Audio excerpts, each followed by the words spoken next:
Good morning, job seekers and career changers. This is Career Therapy Live, and we are going to be chatting about the best questions to ask at the end of an interview.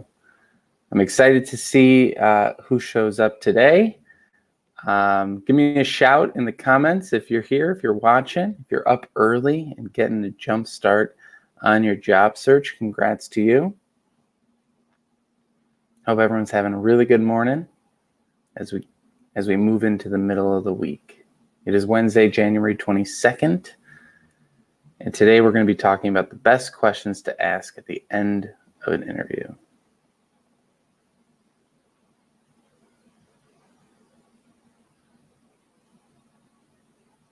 All right, I'm noticing maybe there's a little delay or an issue with the stream.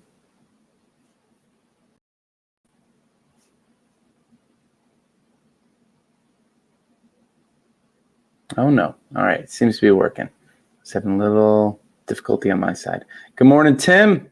Thanks for joining the call.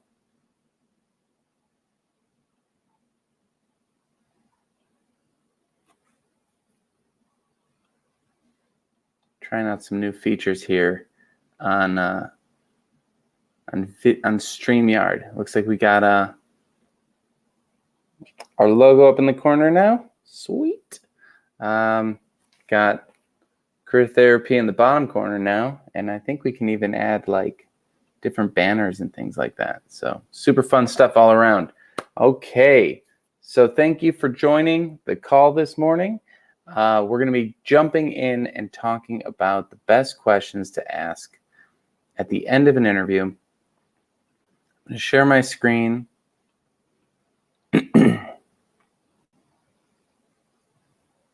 And we're going to dive right in.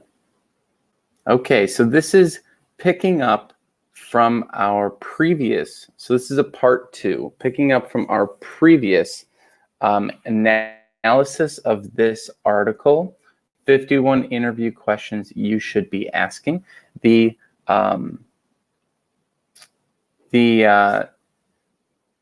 link to see this on your side is in the description here, so feel free to click on that if you want to pull it up on your end and follow along. But we're going to be going through each of these questions in section 2, 11 through 16, and talking about whether or not they're good or bad questions when it comes to the end of the interview. And if they're not the best way to phrase these questions, how can we phrase them to be even better? All right, so hope everyone's having a good morning, and we're going to jump right in. 11 to 16, questions to ask about training and professional development. Think of each new job not just as a job, but as the next step in your path to career success. Will this position help you get there? Now, this is a dicey one. This is a section that I always find you're almost walking a tightrope when you're asking about training and professional development. Sometimes people talk about it too early in the interview process, and sometimes people talk about it in a way that comes off as quite selfish and almost like demanding in a way. So I'm not sure if anyone's ever brought these kinds of questions up in an interview. If you have, let me know how you have phrased them and if they're different than what we're seeing in this article, because I think it's really interesting to kind of get into the psychology, get into the mindset of these questions. And as we saw with the last version of this that we did, the part 1, sometimes when we ask questions, we think we're asking a good question, but really we're asking something quite negative, and it's not coming across the way that we hope it will. So let's just start with this first question here.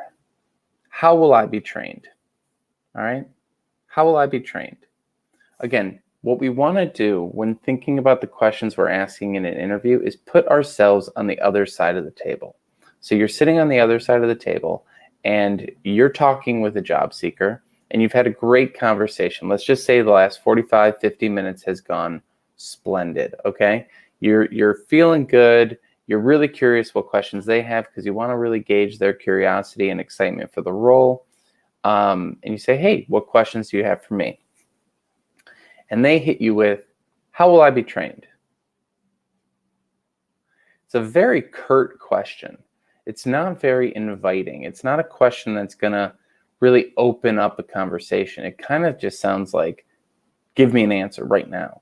So we want to think about how these things, like when we write, and honestly, when you're writing something down, it comes across very different than when you're talking in person. So of course, these are all just starting points, these recommendations in this article. But I just want to say, how will I be trained is a very short and not inviting question. It's not really one that is going to lead to a lot of great conversation. Now, what we can say to flip this around in order to make it even more impactful and to showcase our willingness to learn and to engage in the process, rather than saying, how will I be trained? We say something like, what will the first 30 to 60 days of this role look like? And how will I be measured on my success? What does training look like? And are there any things that you would recommend that I check out on my own prior to our start date so that I can start getting ready for the role? This shows proactivity. Maybe you break that up into a couple different questions, but it shows that you're proactive. It shows that you want to engage. It shows that you're curious about how you're being measured, not just how you're being trained, right? And so it's a lot different to ask a question like that, which is much more inviting, which is going to lead to an interesting conversation about your first 30 to 60 days and how they might train you and how you might perform. It's a little bit more both sides being involved in the conversation here than to just say, how are you going to train me? When you just say, how will I be trained? It sounds like you're not ready for the job and you need them to train you and you expect them to train you. What if they don't have a good training program? How will I be trained? Oh, well, we'll pair you with other people on the team, but we kind of expect people to sort of learn as they go. That's a lot of jobs at startups. You sort of get thrown into the fire. I, to be honest, have received very little training in some of the roles that I've had. And that's both good and bad. It taught me to learn on my feet, but it also, maybe that's the environment you like, maybe it's not. I enjoy kind of a learn by doing, figure it out on your own environment. So again, you could say, well, this is a good question then, because if they don't train me, I need to know that, right? Okay, sure, but can you ask it in a way that's a little bit more inviting? So I could say something along the lines of like, as we get ramped up in this role, what percentage of the job is just learning as you go and sort of figuring it out on your own? And what percentage is like organized training? Now you're asking for a percentage because you're going to have to learn on your own and hopefully there's some training. So that kind of shows that you have awareness that you're going to have to pull some weight, but also, curiosity about what the training program looks like. Okay. The next one here, what training programs are available for your employees? Not a terrible question. This is something that I would love to do a little bit of research around before getting to the interview process. Maybe I do some networking, talk to some people who have been in the job, been at that company, ask them, do you get to go to workshops? Do they pay for any conferences? Things like that. Maybe you have some ideas. But a good way to phrase this one would be, referencing some past work you've maybe done. You could say, in the past, I've worked with companies who have been really gung-ho about ongoing training and things like that. Are there any workshops, programs, access to lynda.com or conferences that employees typically get to go to or utilize? So again, I don't think this is a bad question. It's just about phrasing it in the way that is most open, most conversationally open. But what training programs are available to your employees? I don't think is a terrible question. I think it's probably an okay one. There are better questions to ask, but this one isn't going to necessarily, take you off the rails. Are there opportunities for advancement or professional development?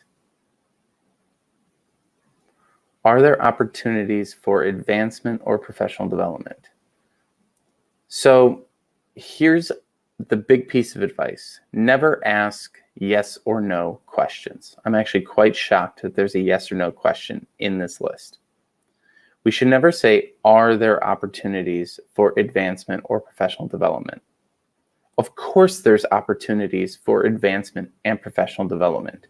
Now, the opportunities won't necessarily be served to you on a silver platter, but whether or not the company has, a very well structured opportunity for advancement or structured way of moving up every 6 months or every year and a half or whatever it might be, you can find those things. This is much more something you need to ask yourself. What are the opportunities that I can find for professional development and advancement? So that's where we say, how have you seen other people in this role continue their professional development and advance within the company? So now we're asking for examples. We're asking for baselines. We're asking for like an idea of what's been done before, because if it's been done before, it can be done again. And then we say to ourselves, what can I do to continue my professional development in this role, outside of this role? And then while I'm there, seeing who's around me and seeing what they're doing and how we can all improve together.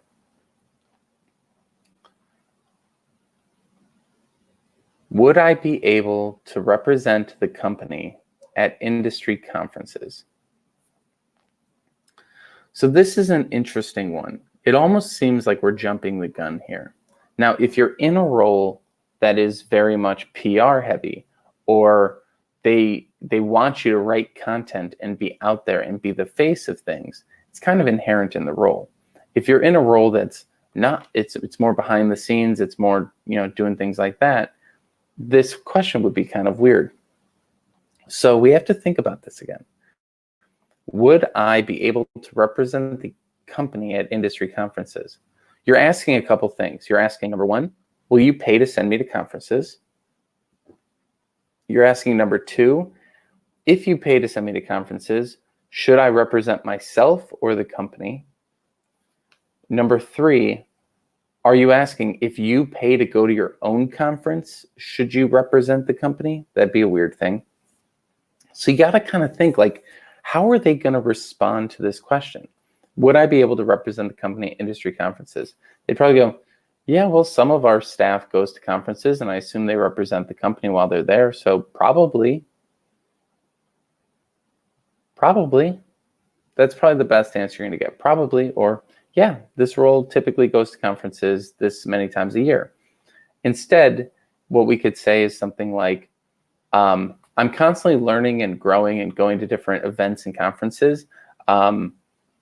Typically I'm representing myself, but while I'm there and in this role, I'd love to represent the company. How have you seen that seen that done before? When you get to the negotiation stage and you're negotiating things, you could say, is there, let's say you want a certain price and they can't get up to your price, okay? So then you can start saying, okay, well, what other types of things are included in my salary? Is there a learning stipend? Is there a conference stipend? For one of the companies that I worked with, we got down to the end of the negotiation and there was a $5,000 discrepancy between what I wanted and what they could provide. So they couldn't go up the extra $5,000, but they did say, we have a $5,000 education and training budget that you're able to use throughout the year. So I would have been able to use that to go to a conference or use that to take online workshops or go get a master's degree or whatever the thing might be. I ended up not getting to use it, unfortunately.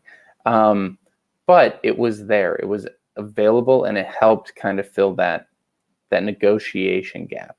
So I don't think this is necessarily a bad question. Just make sure you're asking it in the most inviting way possible.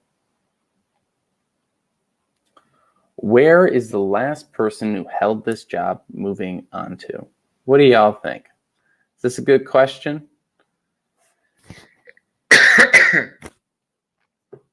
Tim, any thoughts if you're still on?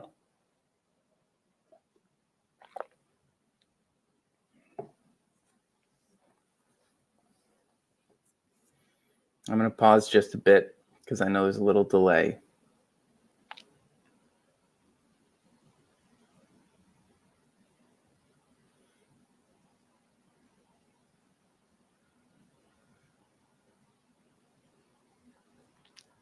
Anyone have thoughts on this question and whether or not it's good or bad, or how it could be improved?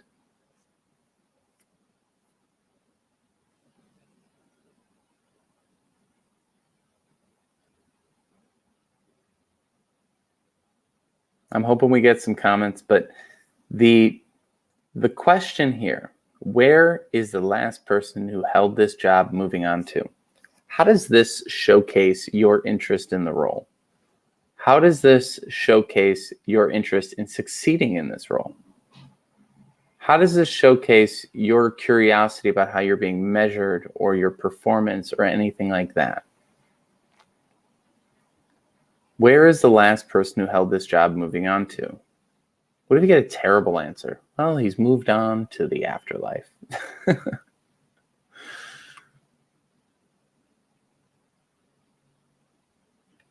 This one is a weird question. First of all, you have to know whether or not someone else had this role before you.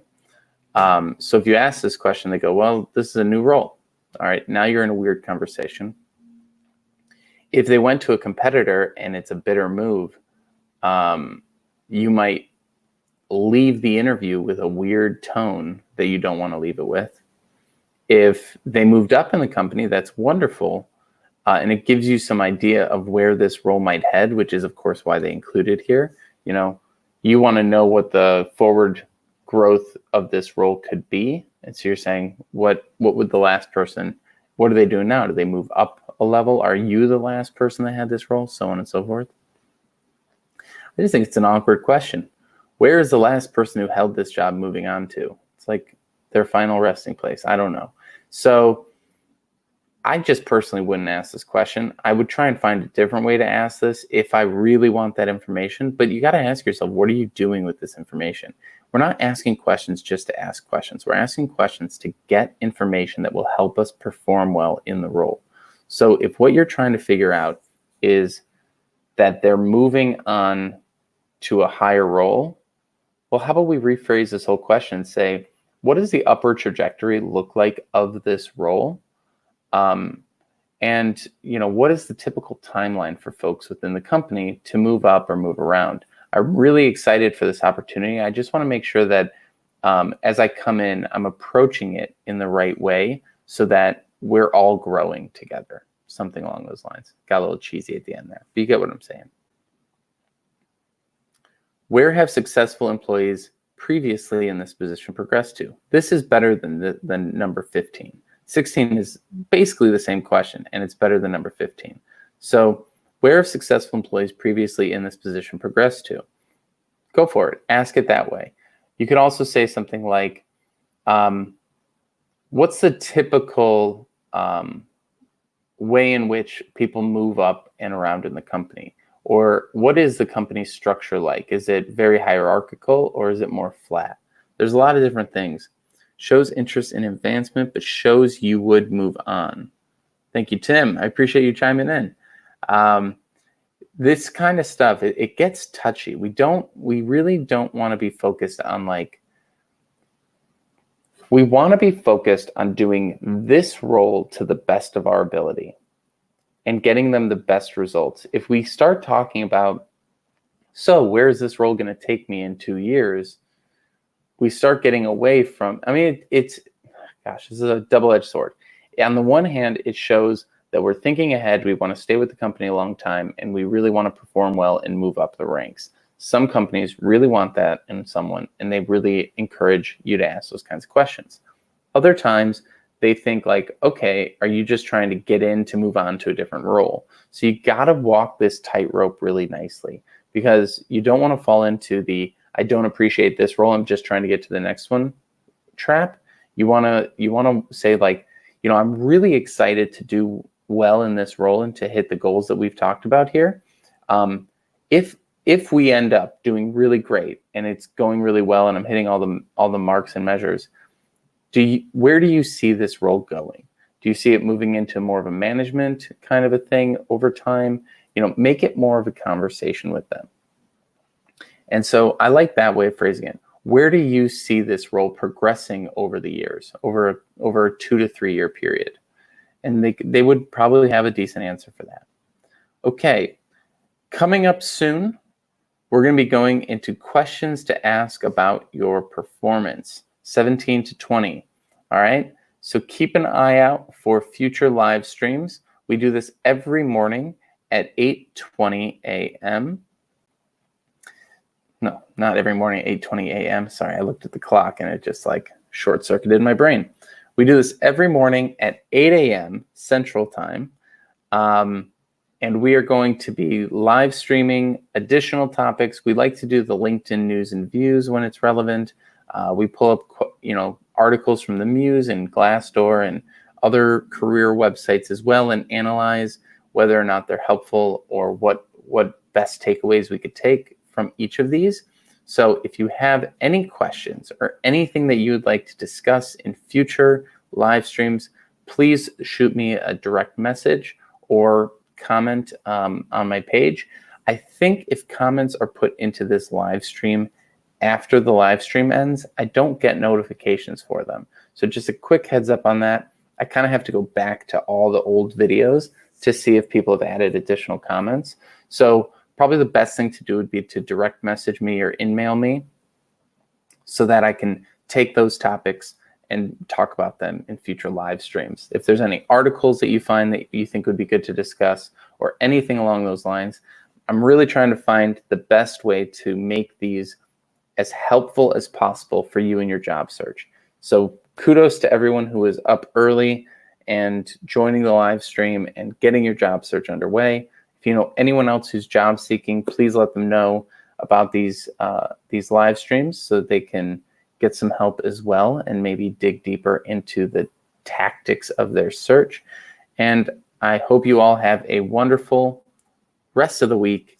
It is Wednesday, January 22nd, and this has been Career Therapy Live. Good luck with your job search. Cheers.